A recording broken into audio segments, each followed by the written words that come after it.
Donc le titre du message, tu le dis, je suis roi.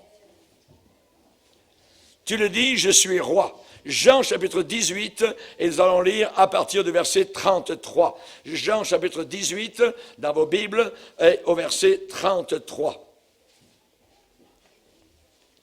Jean chapitre 18, verset 33. Nous avons là une confrontation de Jésus, donc, avec Pilate. Il y a eu une conversation qui a eu lieu, et cette conversation nous a été rapportée par l'apôtre Jean, qui, inspiré du Saint-Esprit, l'a écrite dans son évangile. Pilate rentra dans le prétoire, appela Jésus et lui dit, « Es-tu le roi des Juifs? Es-tu le roi des Juifs? » Jésus répondit, « Est-ce de toi-même que tu dis cela, ou d'autres te l'ont-ils dit de moi? » Pilate répondit, « Moi, suis-je juif? Ta nation et les principaux sacrificateurs t'ont livré à moi. Qu'as-tu fait? » Et regardez la réponse du Seigneur. « Mon royaume n'est pas de ce monde, répondit Jésus. Si mon royaume, donc dans le mot royaume, il y a le mot roi, si mon royaume était de ce monde, mes serviteurs auraient combattu pour moi, afin que je ne sois pas livré aux Juifs. Mais maintenant, mon royaume n'est point d'ici-bas. » Pilate lui dit, « Tu es donc roi? » Jésus répondit, « Tu le dis, je suis roi. Je suis né et je suis venu dans le monde pour rendre témoignage à la vérité. Quiconque est de la vérité écoute ma voix. » Pilate lui dit, « Qu'est-ce que la vérité? » Amen. Seigneur, nous sommes devant toi et nous voulons te bénir. Et alors que ce matin, nous allons parler, Seigneur, de ta confrontation avec le pouvoir public, le pouvoir romain à Jérusalem, Seigneur. Nous savons que maintenant tu es vivant, ressuscité. Tu es à la droite du Père depuis que tu es allé au ciel. Et que les puissants diaboliques, les anges, les autorités te sont soumis.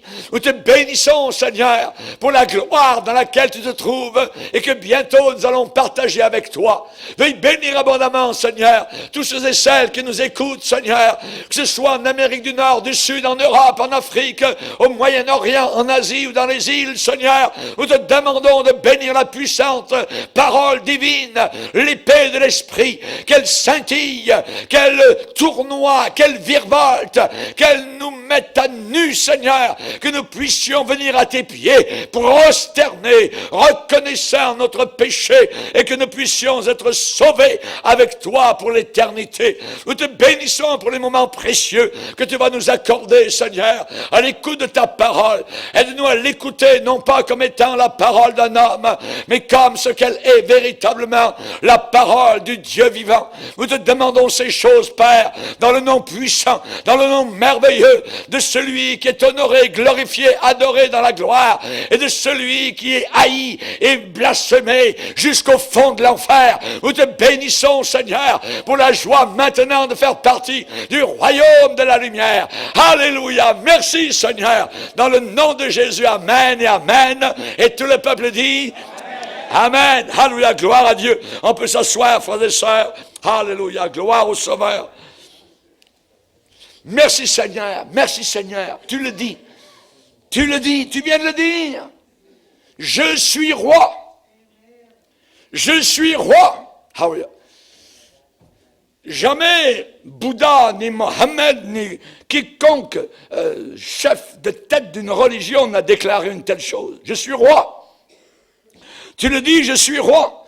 Il a parlé de son royaume. Quand nos enfants étaient petits, après le repas de la soirée de Noël, Ils attendaient avec une grande excitation, nervosité. Leurs yeux étaient pétillants et ils attendaient évidemment leurs cadeaux et d'avoir le moment de les ouvrir. Mais cependant, pas avant d'avoir lu la Bible. Et avant d'avoir rappelé l'histoire de Noël. La raison de la venue de Christ sur la terre. Le sens. Pourquoi est-il venu? Et nous faisons la même chose quand nous le pouvons, quand nous sommes donc au Canada avec nos petits-enfants. Quelle joie de prier ensemble, comme famille, et de remercier Dieu pour le privilège de célébrer la venue du Sauveur ici-bas sur cette terre. Un privilège. Il est venu. Jésus-Christ est né pour être roi. Pour être roi. Lorsque l'ange Gabriel, qui se tient devant le Dieu Tout-Puissant, est descendu dans la ville de Nazareth, il est allé vers une jeune fille qui devait avoir 16, 17 ans, je ne sais pas, 15 ans. Et Gabriel, imaginez ce grand ange qui se tient là-haut devant le trône de Dieu, a annoncé quelque chose d'inimaginable à cette jeune fille. Et il lui a dit d'une certaine manière ce que tes contemporains, tes ancêtres, ce que les prophètes juifs ont prédit, ont annoncé, c'est toi qui vas être le canal au travers duquel le Christ, le Messie, va naître ici-bas sur cette terre. Et Gabriel lui a dit, il régnera. Il régnera. Dieu lui donnera le trône de David. Quand on parle de trône, quand on parle de roi, évidemment, on parle de quelqu'un de terriblement, de formidablement important. Il régnera. Et il sera appelé fils de Dieu. Vous, musulmans, qui m'écoutez, vous aimez Gabriel. Gabriel lui-même a dit à Marie que l'enfant qui allait naître, Jésus, serait appelé fils de Dieu. Fils de Dieu. Il régnera, a dit Gabriel. Il régnera. Vous savez, en Europe, il y a eu toutes sortes de rois. En France, il y a eu les Louis, il y a eu les Henri, il y a eu tout ça, ils sont venus, ils sont passés. Mais aujourd'hui, nous parlons d'un roi qui est venu, qui existait avant sa naissance et qui existe après sa mort. Alléluia! C'est la plus belle histoire que le monde n'a jamais entendue. Les mages, rappelez-vous, sont venus de l'Est, de l'Orient, jusqu'à la ville de Jérusalem, au travers des monts et des dunes. Et ils ont suivi une étoile. Ils sont arrivés dans la maison de Joseph. Et là, ils ont vu le petit enfant avec Marie. Il est dit qu'ils se sont prosternés et ils ont adoré Christ enfant. Catholiques qui m'écoutez, les mages n'ont pas adoré Marie. Ils ont adoré le bébé qui était là. Et là, pour adorer quelqu'un, il faut reconnaître sa royauté, sa puissance, sa supériorité. Ils ont ouvert leur trésor et ils ont offert en cadeau de l'or. Vous offrez à un roi de l'or, de l'encens et de la myrrhe. Son salut, est quelque chose d'inimaginable. Sauvés, nous qui étions destinés à l'enfer, maintenant nous sommes dirigés vers le ciel, vers la gloire, avec une joie ineffable, parce que nous sommes sauvés par ce bébé qui était Dieu. Un bébé qui était Dieu. C'est une histoire, non pas dormir debout, c'est une histoire merveilleuse, c'est une histoire réelle, une histoire glorieuse, une histoire vraie. Alléluia. Et son salut s'applique même aux problèmes mondiaux actuels. Sa royauté a aussi des implications futures. Et nous allons voir dans ce message 3 parties, hier, aujourd'hui et demain. Sa royauté hier, sa royauté aujourd'hui, sa royauté demain. Et évidemment, la souveraineté de Christ s'étend comme une chaîne qui n'a jamais été brisée au travers de tous les siècles. Caché à notre vision maintenant, il reviendra visiblement devant le monde entier à toutes les créatures de la terre selon les Écritures. Et il régnera sur une terre renouvelée, changée, bouleversée. Je suis en train de préparer actuellement une de nos conférences que nous verrons cette année, après l'Apocalypse, l'apothéose.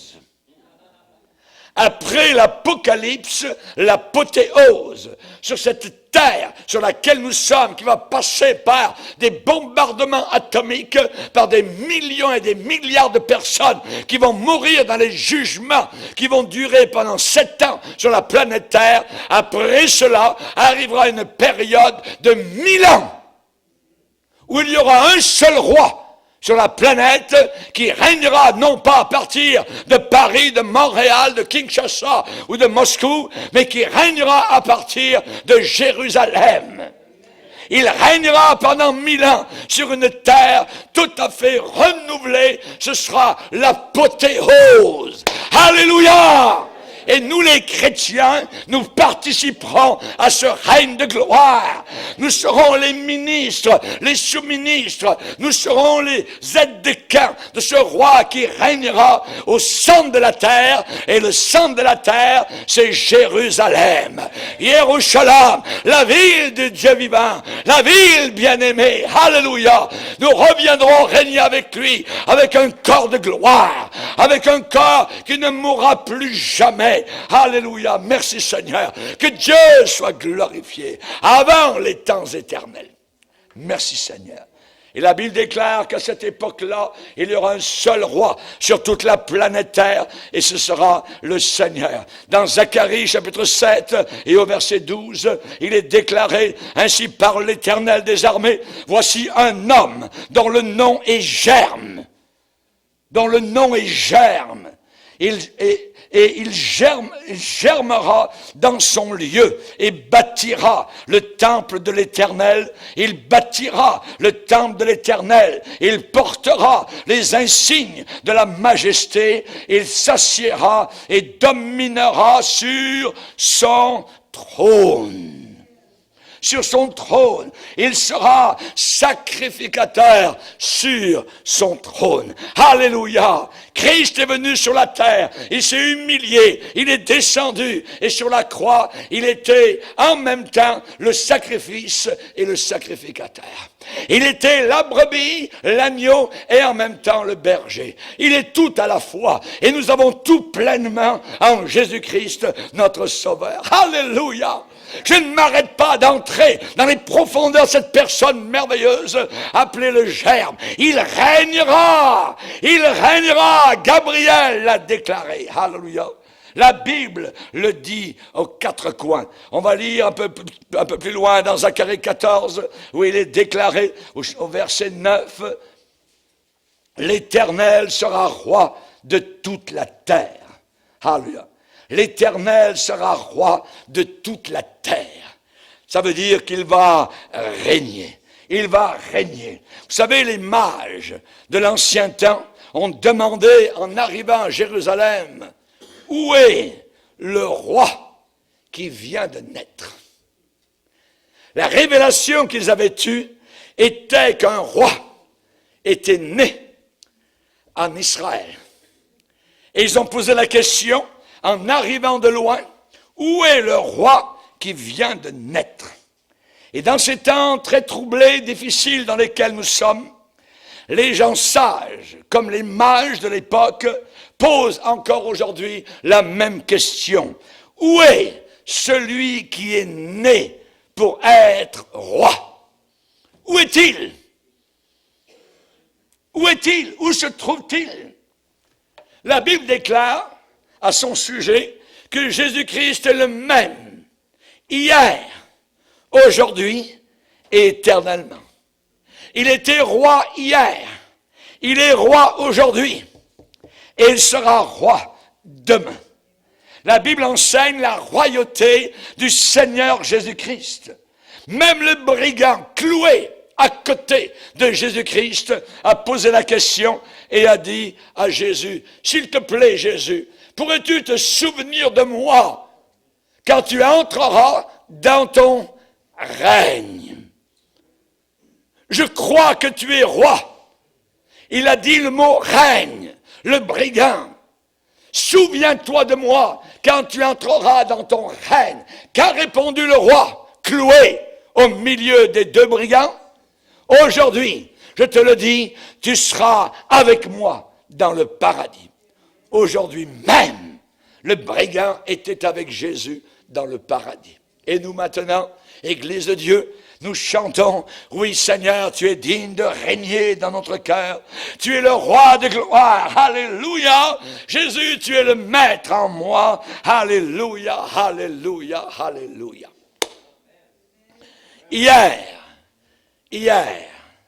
Hier, il était le roi de la rédemption.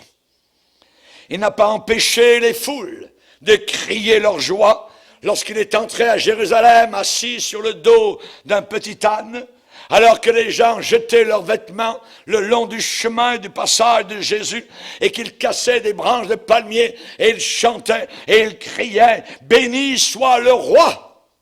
Béni soit le roi qui vient au nom du Seigneur! » Voyez? Et Jésus n'a pas dit « Non, non, ne dites pas, je ne suis pas roi, non. Je suis seulement un grand prophète. » Non. Il a accepté, je dirais, les éloges de la foule qui disaient « Béni soit le roi qui vient au nom du Seigneur. » Alléluia. Et paix dans le ciel et gloire dans les lieux très hauts. Rappelez quand Pilate a rencontré Jésus qui était lié, il lui a posé la question, il a réfléchi, et je peux l'imaginer se grattant le bas du menton et de dire « Tu es donc roi ? Tu es roi? » Qu'est-ce que Jésus a répondu? Il a répondu, mon royaume n'est pas de ce monde. Jésus n'a pas bronché, Jésus n'a pas louvoyé, il n'a pas esquivé la question, il n'a pas menti, il a dit, mon royaume n'est pas de ce monde. Si mon royaume était de ce monde, alors mes serviteurs, mes soldats auraient combattu en ma faveur, afin que je ne sois pas livré aux Juifs. Mais maintenant, mon royaume n'est pas d'ici-bas. Jésus n'a pas nié sa royauté. Quand Pilate l'a livré à la foule furieuse, la foule déchaînée, cette populace incontrôlée, Jésus a dit, toujours, je suis roi. Et Pilate a dit, voici votre roi. Voici votre roi. Qu'a répondu la foule juive? Ôte, enlève-le, crucifie-le, cloue-le, tue-le. J'ai mis la pancarte qui était au-dessus de la tête du Seigneur, disait Jésus de Nazareth, roi des Juifs. Roi des Juifs. Depuis sa naissance, Jésus a été reconnu comme étant un roi. Et il y a quelque chose au sujet de Jésus qui inspire l'hommage, qui inspire la loyauté, la fidélité, notre allégeance, notre engagement total vis-à-vis de cette personne. Il y a quelque chose avec le nom de Jésus qui est différent avec tous les autres noms que l'on peut connaître ou que l'on a connus ici-bas sur terre. Les mages lui ont apporté des cadeaux. Les bergers se sont prosternés devant lui et l'ont adoré. Les anges connaissaient bien plus que les hommes. Et évidemment, ils savaient qui était vraiment ce roi. Et ces anges sont devenus une sorte de ménestrel céleste devant son trône en forme de mangeoire. Imaginez, quel abaissement. La Bible dit que tous les anges l'adorent. Que tous les anges l'adorent. Et dans la nuit, lorsque Jésus est né, alors il y a un ange, un grand ange qui est apparu du haut des cieux. Et là, les bergers ont été bouleversés et totalement étonnés. Et cet ange a déclaré, « Ne craignez pas, car je vous annonce une bonne nouvelle qui sera pour tout le peuple le sujet d'une grande joie. » C'est qu'aujourd'hui, dans la ville de David, c'est-à-dire Bethléem, il vous est né un sauveur. Quelqu'un qui vous sauve, qui est le Christ, le Messie, le Seigneur. Ce bébé, c'est le Christ et c'est le Seigneur. Imaginez. Et voici à quel signe vous le reconnaîtrez. Vous allez trouver un enfant. Ce Seigneur, c'est un enfant emmailloté et couché dans une mangeoire. Et soudain, à cet ange unique qui était apparu, s'est joint soudainement une multitude. Oh! Des milliers d'anges, soudain, sont apparus à ces bergers. Et tous ces anges ont chanté en chorale et en chœur. Gloire à Dieu dans les lieux très hauts et paix sur la terre parmi les hommes qu'il agrée. Alléluia. Chers amis, que tous les anges de Dieu l'adorent. Vous savez, quand Hérode a réalisé ce qui se passait, il s'est dit, il ne peut pas y avoir de place en Israël pour deux rois. Il ne peut pas y avoir deux trônes dans un seul royaume. Et Hérode, tout de suite, a cherché à le tuer, à l'anéantir. Et dans une grande colère, il a envoyé tuer tous les enfants de 2 ans et au-dessous à Bethléem et dans toute la région de Bethléem. À l'âge d'environ 30 ans, il a commencé son ministère. Jeune homme de 30 ans. Jésus. Il est le Seigneur. Rappelons-nous que ces demandes qu'il a faites sur la vie des gens, ces réclamations, ces réquisitions, les affirmations qu'il a déclarées sur la vie des gens, c'était des affirmations totales et absolues. Suivez-moi et je vous ferai pécheur d'hommes. Si quelqu'un ne veut pas prendre sa croix chaque jour et ne pas me suivre, il ne peut même pas être mon disciple.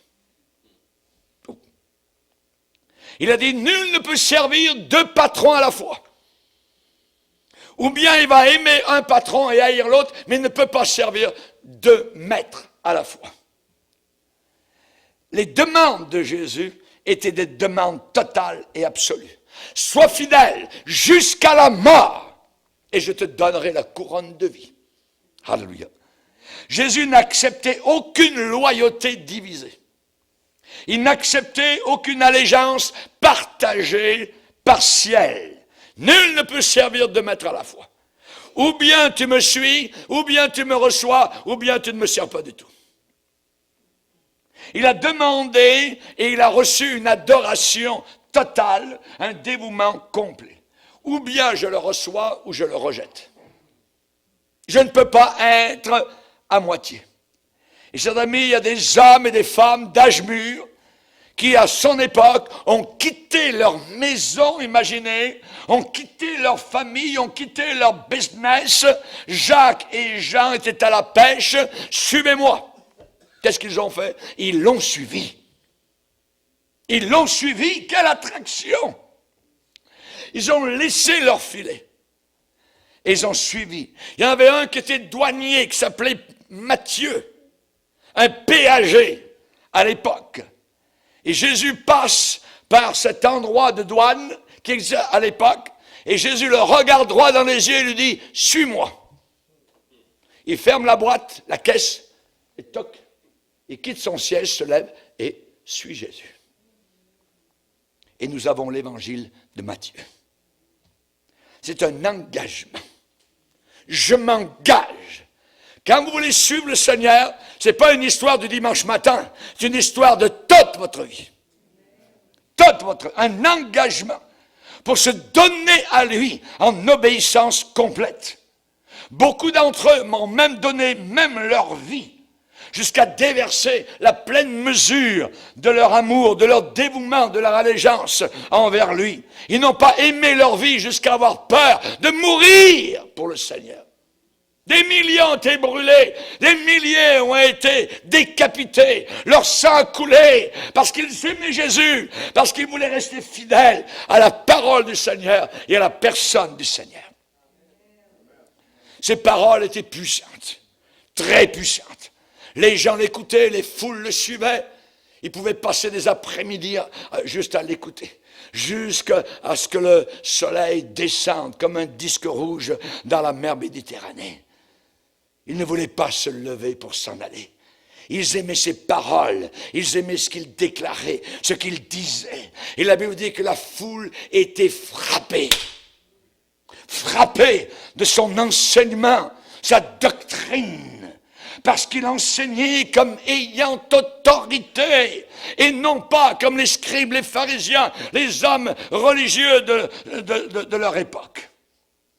À Nazareth, il est entré dans la synagogue, et il est allé au fond, il a ouvert la Bible, il a trouvé le passage dans Isaïe où il a dit « L'Esprit de Dieu est sur moi ». Les gens étaient là, l'ont regardé, les yeux fixés, et se demandaient qu'est-ce qui se passait. Ils n'avaient jamais entendu un prédicateur semblable.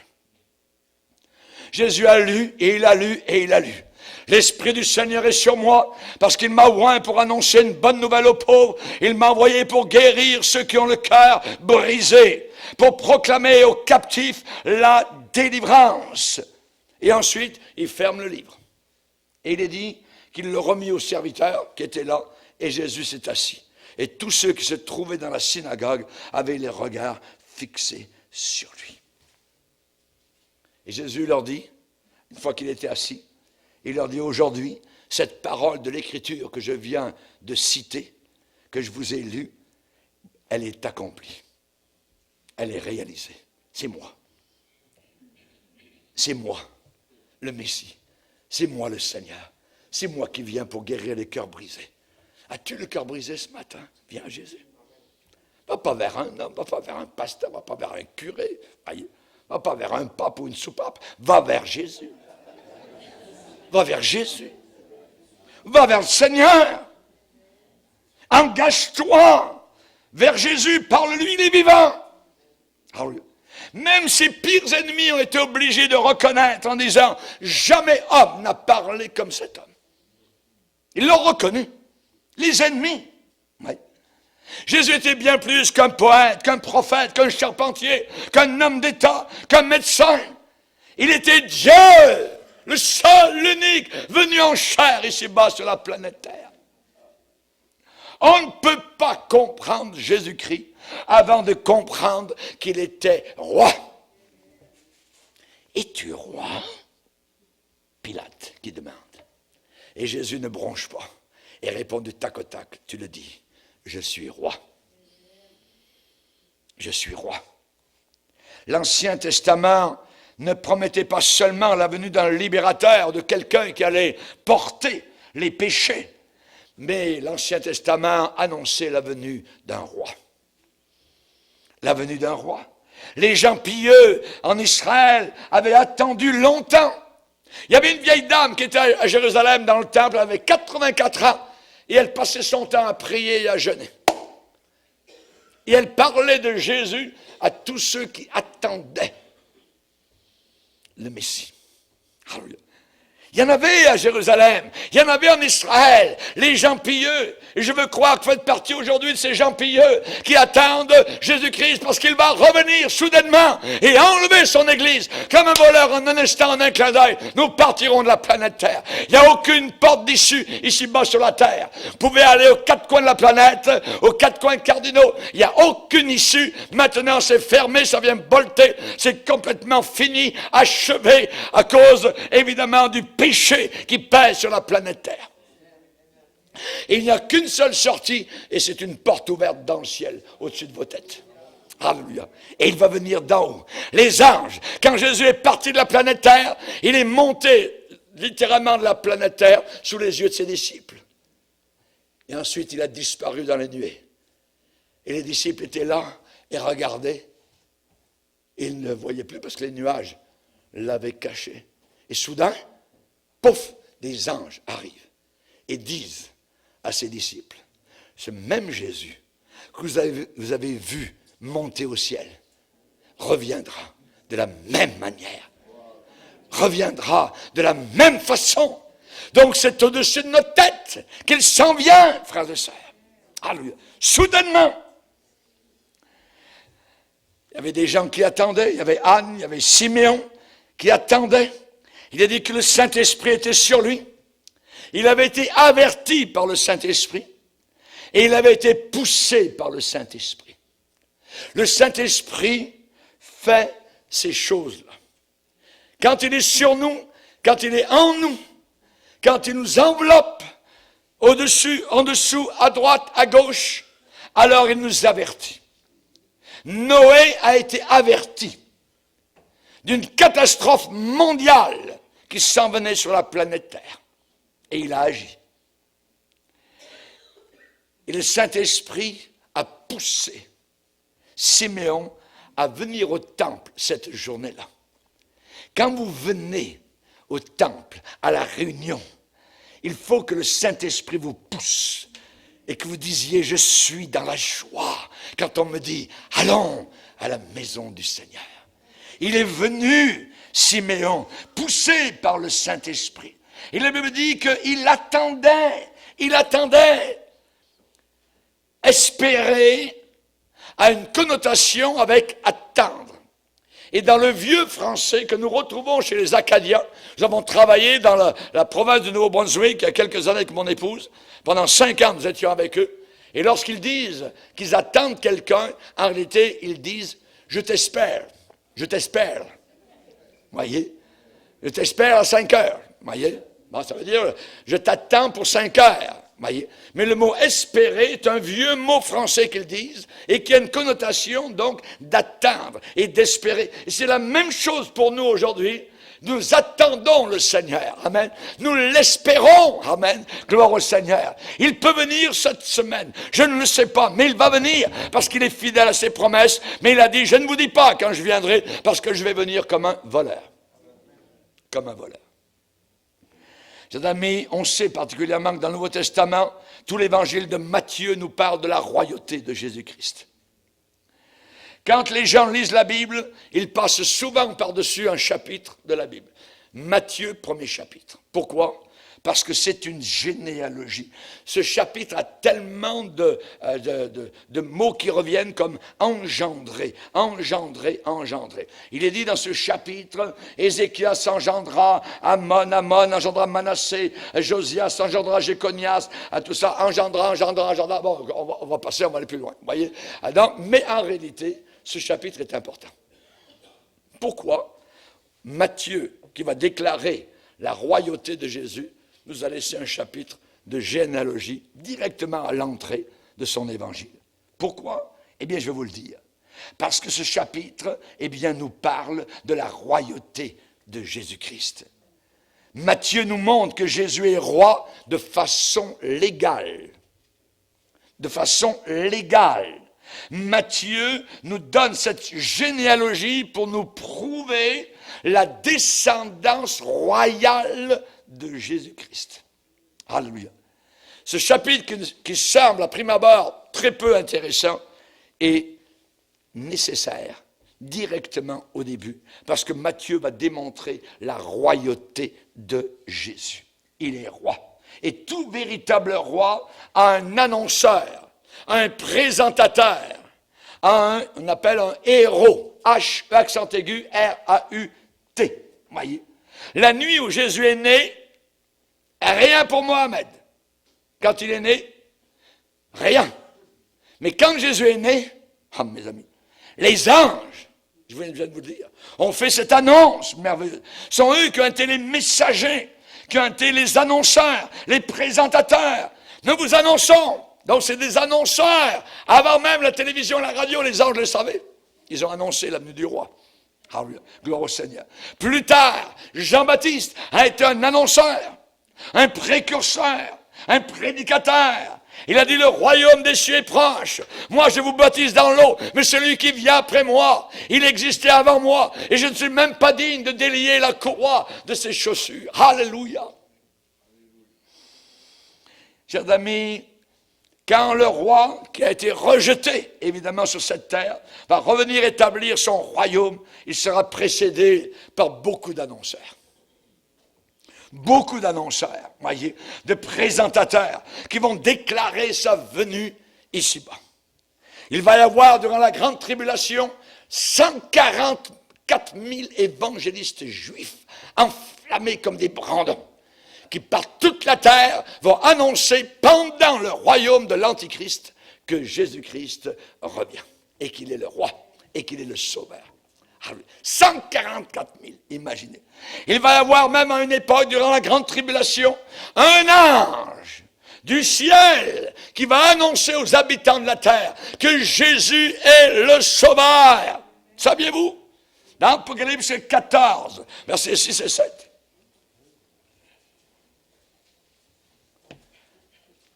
Apocalypse 14, versets 6 et 7. Je vis un autre ange qui volait par le milieu du ciel, ayant un évangile évangélion, un évangile éternel, pour l'annoncer aux habitants de la terre, à toute nation, à toute tribu, à toute langue et à tout peuple. Il disait d'une voix forte, craignez Dieu et donnez-lui gloire, car l'heure de son jugement est venue, et adorez celui qui a fait le ciel, la terre, la mer et les sources d'eau. Amen. Imaginez tous ces évolutionnistes, ces darwinistes, ces humanistes qui ne croient même pas que Dieu existe, et que la terre s'est faite toute seule. Voyez, imaginez même un ange puissant va proclamer l'évangile éternel pendant la grande tribulation et va dire, c'est Dieu qui a créé la planète, les cieux, les sources d'eau, la mer, les cieux, ainsi de suite. Imaginez. Le Seigneur va avoir des annonceurs. Il va y avoir 2 hommes qui vont faire suer tout le monde pendant la grande tribulation, les 2 témoins. Ces 2 témoins, chers amis, vont parler de Jésus, vont annoncer Jésus, vont prêcher l'évangile. Et au début de leur ministère, si quelqu'un s'oppose à eux, du feu va sortir de leur bouche et ceux qui écoutent seront morts. Ouais, j'aimerais parfois avoir ça, voyez. Et pendant la grande tribulation, il va y avoir tous ces gens-là, amen, qui vont être les précurseurs. 144 000, un ange dans le ciel, 2 témoins, qui vont finalement être tués et ressuscités, vont monter dans le ciel sous les yeux des caméras du monde entier. Donc ça va être quelque chose d'inimaginable. Gloire au Seigneur. Jésus a fait des demandes, il a fait des réclamations sur les consciences des gens. Jésus a dénoncé la bigoterie devant, il a dit, vous les gens religieux, vous faites toutes vos actions juste pour être vus des hommes. Vous êtes des serpents, des races de vipères. Le Seigneur les a fouettés littéralement, parce qu'il haïssait cette hypocrisie, se présentant très beau devant les hommes, mais derrière c'était de la pourriture, c'était totalement des sépulcres blanchis. Jésus a dénoncé l'hypocrisie, ils disent mais ne font pas. Jésus a dénoncé la cupidité. Un jour il y a des gens qui avaient des problèmes problème par rapport à un enterrement qui avait eu lieu, et il y avait un héritage à avoir, et les gens se tapaient les uns sur les autres, et Jésus a parlé de cela dans Luc chapitre 12, et il a déclaré, il a dit, c'est ça, c'est quelqu'un qui vient, au verset 13, qui dit, Maître, dis à mon frère de partager avec moi notre héritage. Imaginez. Voyez, Jésus lui répondit, ô homme, qui m'a établi pour être votre juge ou pour faire vos partages? Puis il leur dit, gardez-vous avec soin de toute avarice, car la vie d'un homme ne dépend pas de ses biens, même s'il était dans l'abondance. Voyez, même s'il était dans l'abondance. Donc Jésus a dénoncé l'amour de l'argent, la cupidité. Ne vous amassez pas de trésors sur la terre, voyez, parce que c'est là où est ton cœur que sera ton trésor. Voyez, si notre cœur est sur la terre, alors notre trésor il est sur la terre. Voyez, évidemment, ce n'est pas dans le ciel. Nous, comme chrétiens, nous avons nos regards surtout vers le ciel. On sait que Jésus a dénoncé les villes de Chorazine, de Bethsaïda, de Capernaum. Vous savez qu'un jour Jésus a guéri un aveugle à Bethsaïda. À Bethsaïda. Et vous demandez pourquoi Jésus a rencontré cet homme à l'intérieur de la ville et il lui a dit, viens, on va sortir de la ville. On va. Et c'est à l'extérieur de la ville que Jésus a guéri l'aveugle. Pourquoi? Parce qu'à l'intérieur de la ville, c'était l'incrédulité. Et Jésus ne voulait pas de cet esprit d'incrédulité. Il dit, viens, on va sortir. Parce que les gens peut-être auraient vu, c'est quoi Jésus, non, moi j'y crois pas, blablabla, c'est tout. Pour que l'autre, la foi de l'aveugle, continue à rester debout, Jésus l'a fait sortir de la ville de Bethsaïda. Et Jésus a prononcé des paroles terribles sur ces villes de Chorazine, Bethsaïda et Capernaum. Qu'est-ce que le Seigneur a déclaré? Il a dit, Jésus a fait des reproches à ces villes dans lesquelles avaient eu lieu, évidemment, beaucoup de ces miracles, parce qu'elles ne s'étaient pas repenties. On peut voir des miracles. Vous savez, les chrétiens, on dit, juste des miracles, des miracles, des miracles. Vous voyez? Vous pouvez avoir beaucoup de miracles, puis aller en enfer. Les miracles sauvent personne. Vous pouvez avoir un corps guéri et aller en enfer. Jésus a fait beaucoup de miracles dans différentes villes, mais elles ne s'étaient pas repenties. N'êtes pas repenties. Et Jésus dit, malheur à toi, Chorazine, malheur à toi, Bethsaïda, car c'est les miracles qui avaient été faits au milieu de vous, avaient été faits dans Tyr et dans Sidon, il y a longtemps qu'elle se serait repentie. Le miracle doit amener la personne à la repentance. Qu'est-ce qu'il a été dit à des gens qui sont en enfer? Il y avait des gens qui étaient morts, sont retrouvés en enfer. Et là, soudain, ont vu la réalité des flammes. Ont vu que ce serait pour l'éternité, qu'il n'y avait plus aucune porte de sortie. Et ils ont demandé à Abraham, s'il te plaît, envoie quelqu'un dans ma famille. J'ai 5 frères pour qu'ils ne viennent pas dans ce lieu terrible. Il a été répondu sur la terre. Ils ont la parole de Dieu. S'ils n'écoutent pas la parole de Dieu, s'ils ne se repentent pas de leurs péchés, rien n'y fera. C'est par la repentance que nous demandent les Saintes Écritures que nous entrons dans le ciel. Que nous entrons dans le ciel. Mais il faut absolument se repentir. T'es-tu repenti de tes péchés? Se repentir de ses péchés, ça veut dire, Seigneur, j'ai péché. C'est dire, Seigneur, je suis un pécheur. Je t'ai offensé. Pas une fois, 2 fois. Non, des milliers de fois tu as offensé Dieu. Alors repens-toi. Si tu veux être sauvé, évidemment, de l'enfer éternel. Donc on voit que Jésus a dénoncé la bigoterie, l'hypocrisie, la cupidité, les villes de Chorazine, Bethsaïda, Capernaum. Il a dénoncé l'immoralité à la femme adultère. Il lui a dit quoi? Après lui avoir pardonné, il lui a dit, va et ne pêche plus. De peur qu'il ne t'arrive quelque chose de pire. Donc, le Seigneur a dénoncé l'immoralité, la malhonnêteté, l'anarchie. On sait que Jésus a guéri des milliers de malades, il a chassé des démons, il a ressuscité des morts. La fille de Jairus qui était morte, et bien morte, a été ressuscitée. Lazare, plus que ça, a été enterré, l'enterrement a eu lieu, et Jésus est retourné par derrière au cimetière même, et a demandé qu'on enlève la pierre tombale. Lazare, sors! Et les gens ont vu l'inimaginable, l'incompréhensible, mais l'homme qui était le Seigneur des cieux et de la terre parlait avec autorité. Il pouvait créer une planète Terre, pouvait créer Vénus, pouvait créer Pluton, pouvait créer n'importe quoi par sa parole, parce que c'est lui dont on parle dans Genèse 1:1. Au commencement, Dieu créa les cieux et la terre, et c'est lui qui se trouvait là, devant un tombeau, en disant « Lazare, sors !» Et le mort est sorti. Alléluia. Merci Seigneur. Merci Seigneur. À Naïm, c'était un service funèbre qui avait lieu. Tout le monde pleurait. Et soudain, Jésus arrive avec ses disciples. Et il dit, wow, arrêtez. Et là, il va vers le cercueil. Il y a un jeune homme qui est à l'intérieur. Jeune homme, je te dis, lève-toi. Paf. Le jeune homme se lève sur son séant, descend de la boîte.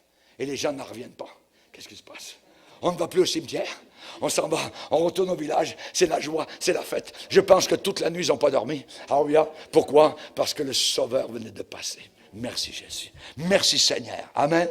Il parlait souvent de son royaume à venir. Il a dit, il y a beaucoup de demeures dans la maison de mon Père. Si cela n'existait pas, je vous l'aurais dit.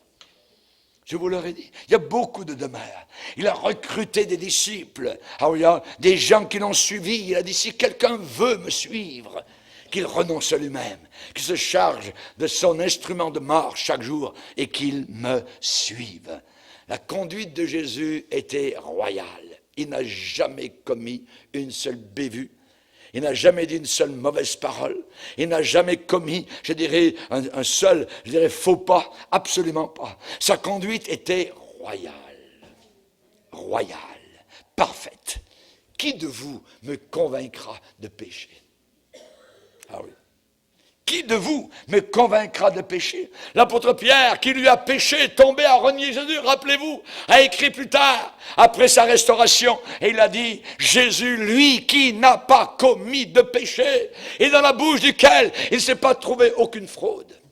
Aucune fraude. Voyez. Qui de vous me convaincra de péché?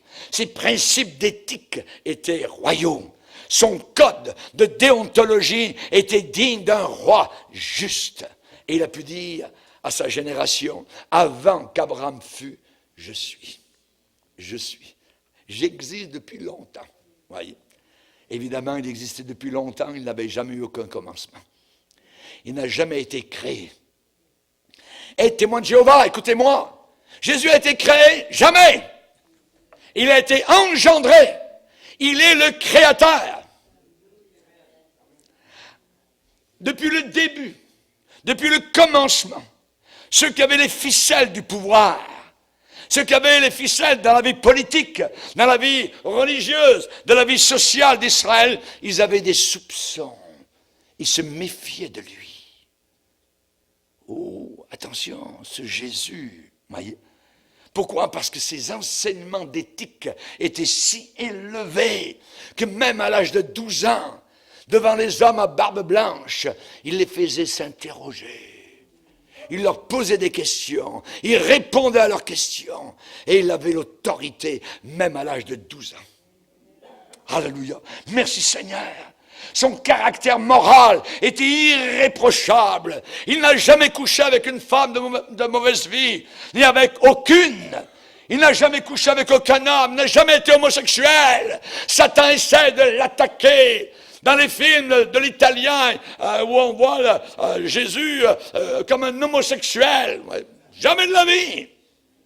Jamais. C'est Satan qui essaye évidemment donc de l'attaquer. Jésus était irréprochable. Évidemment, tout cela mettait en déroute. Et pouvait ébranler la sécurité des trônes existants. Des hypocrites. Les hypocrites étaient en danger.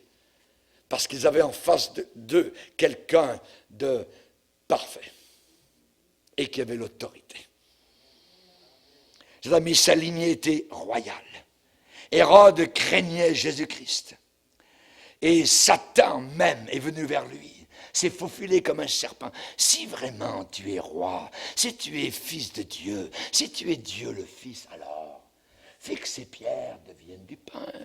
Fais un petit saut en bas du temple, les gens le verront, tu feras un show, tout ça, ils vont tous venir à toi, ils vont tous croire. C'est tout des pièges. Oui. Toujours la royauté de Jésus a été mise, je dirais, en question. Et même quand il était cloué sur la croix, les hommes religieux sont passés. « Hé, si tu es roi, descends, toi qui as sauvé les autres. Sauve-toi toi-même. » Et Pilate avait des soupçons. Et il lui a posé la question. « Es-tu roi ?» « Je le suis. Je suis roi. » Alléluia. Mon frère, ma sœur, après ta mort, si tu es sauvé, tu t'en vas face à face avec un roi. Alléluia. Alléluia. Merci Seigneur. Et tu vas entrer dans un royaume. Alléluia. Merci Seigneur. Que Dieu soit béni. Alléluia.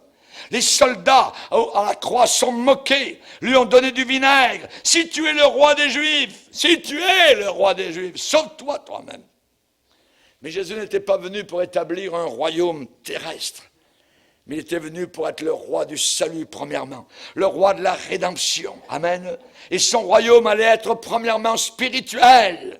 Il allait premièrement régner sur les cœurs des hommes et des femmes. Est-ce qu'il règne sur ton cœur? Est-ce qu'il a régné cette semaine qui vient de s'écouler? Est-ce qu'il va régner sur la semaine qui s'en vient, sur ta vie personnelle? La Bible dit dans Romains 14, verset 17, le royaume de Dieu, ce n'est pas le manger et le boire. Non, n'est pas, oh, moi je ne mange pas de ci, moi je mange ça. Oh, ben, la Bible me dit, non, la Bible dit manger tout ce qui se vend au marché. Tout, absolument. Voyez, ce n'est pas une nourriture qui nous approche de Dieu ou une nourriture qui nous éloigne de Dieu. Absolument pas. Vous relirez Hébreux chapitre 13. Le royaume de Dieu, ce n'est pas le manger et le boire, mais c'est la justice, la paix et la joie par le Saint-Esprit. Alléluia. La justice, la paix et la joie par le Saint-Esprit. Et la Bible ajoute, celui qui sert Dieu de cette façon est agréable à Dieu et approuvé par les hommes. Alléluia. Son royaume ne vient pas de façon, je dirais, à frapper les regards. Il entre dans un cœur et il nous change de l'intérieur. Et quand Jésus est mort, comment est-il mort? Il est mort comme un roi. Il est mort comme un roi.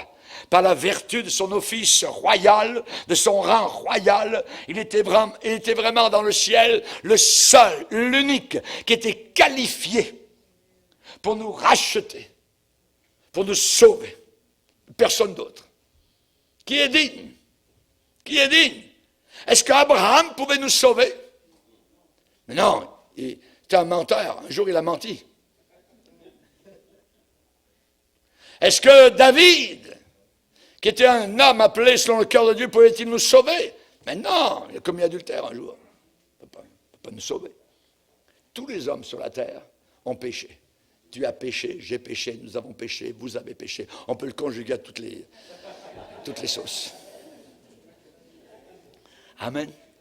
Et il y en a un seul qui est venu et qui n'a commis aucun péché. Même Marie était pécheresse. Pourtant, c'est une jeune fille vertueuse. Mais elle avait la nature pécheresse. Et elle a appelé Dieu son sauveur. Son sauveur. Amen. Donc, elle ne pouvait pas nous sauver. Donc, on sait particulièrement que si Jésus avait été moins que cela, il n'aurait jamais pu faire l'expiation pour nos péchés. Oui, jamais. Mais il était pleinement conscient qu'on était incapable. Il savait qu'on ne pouvait pas. Nous étions sans force, incapables de nous en sortir. Oui. Alors il s'est donné en rançon pour chacun de nous. La Bible dit, nous étions sans force. Alors Jésus, au temps marqué, est mort pour des impies, pour des pécheurs. 800 ans avant sa naissance, Ésaïe le prophète a dit, il s'est livré lui-même à la mort. Il a été mis au nombre des malfaiteurs. Il a porté les péchés de beaucoup d'âmes. Il a intercédé pour les coupables, pour les transgresseurs. Alléluia. Le plus grand service que ce roi a jamais rendu à ses sujets, c'est de nous exonérer de toute culpabilité. Vous qui êtes sauvés, est-ce que vous vous sentez encore coupable de vos péchés anciens? Non. Le jour où j'étais sauvé, soudain, miraculeusement, tout a disparu. Je dis, mince, on se sent léger. On n'a plus de culpabilité. Alors, nous ne vivons plus sous un nuage d'obscurité en disant un jour, le coup de batte va tomber sur moi. Non, non. Non, absolument pas. Absolument, c'est fini. Le Seigneur a dit, je ne me souviendrai plus de leurs péchés. Et là où il y a un pardon complet des péchés, il ne peut plus y avoir une offrande à faire pour nos péchés. Non. C'est pardonné, c'est fini. Nous sommes exonérés de tout péché. Alléluia, gloire au Seigneur. Et donc, il a fait de nous maintenant des co-héritiers avec lui. Imaginez. Co-héritiers avec Jésus-Christ dans son royaume. Si nous sommes enfants de Dieu, nous sommes aussi héritiers. Héritiers, nous allons hériter ces choses là-haut dans la gloire qui nous attendent. Merci Seigneur. Le roi a donné sa vie pour ses propres sujets. Et il a fait le paiement total, complet, lui-même, pour la terrible dette que nous devions et que nous ne pouvions pas payer. Merci Seigneur. Il n'y a pas de plus grand amour que de donner sa vie pour ceux qu'on aime. Est-ce qu'il nous a aimés suffisamment? Est-ce qu'il nous a mis un petit peu, voyez, du bout des lèvres? Non, beaucoup. Il a pleinement pris la coupe de nos péchés et il l'a bu jusqu'à la saleté, la pourriture. Il est devenu lui-même péché pour nous, jusqu'à ce qu'il crie, alors qu'il était cloué au milieu de son sang. « Père, pourquoi m'as-tu abandonné ?» Le Père a dû complètement le mettre de côté, parce qu'il était devenu péché, et que les yeux de Dieu ne peuvent pas contempler le péché. Il s'est identifié à nous. C'est lui, notre paratonnerre. C'est lui qui a empêché que nous brûlions pour l'éternité. C'est sur lui que l'éclair de la colère de Dieu est tombé. Et nous sommes sains et saufs. Et nous sommes sauvés. Alléluia. Gloire à Dieu. Gloire à Dieu. Merci Seigneur. Merci Seigneur. Amen. Quand il est mort, le soleil a disparu. Quand il est mort, la terre, dans son axe, a été secouée. Les gens étaient effrayés, sont retournés chez eux, se frappant la poitrine. Le voile du temple a été déchiré. Et le centenier qui était au côté de la croix a dit certainement cet homme était Dieu le Fils. Alléluia. Et pas seulement le centenier, parce qu'un autre évangéliste nous dit que les soldats qui étaient avec lui diraient aussi exactement la même chose. Ils ont été les premiers croyants, là directement au pied de la croix. Es-tu un croyant? Es-tu sauvé? Amen. Que Dieu soit béni. Seigneur, nous sommes devant toi et nous désirons te plaire. Nous voulons être agréables, Seigneur. Merci pour tout ce que tu as accompli pour chacun d'entre nous, Seigneur. Ce pardon complet, total, ce salut qui est si grand, Seigneur. Alléluia. Merci, mon Sauveur, d'avoir accompli tout cela en notre faveur. Veuille bénir abondamment ceux et celles qui ont entendu ce message et que la puissance de Dieu et ses conséquences se déploient sur chacune de nos vies, Seigneur. Par les fruits de la repentance, par le fruit de la justice, par une vie purifiée, lavée, Seigneur. Alléluia, nous voulons être tes disciples et nous voulons te voir un jour dans la gloire éternelle. Alléluia, merci Seigneur. Nous pécheurs, nous sommes devenus sauvés par ta grâce, cette faveur que nous ne méritions jamais.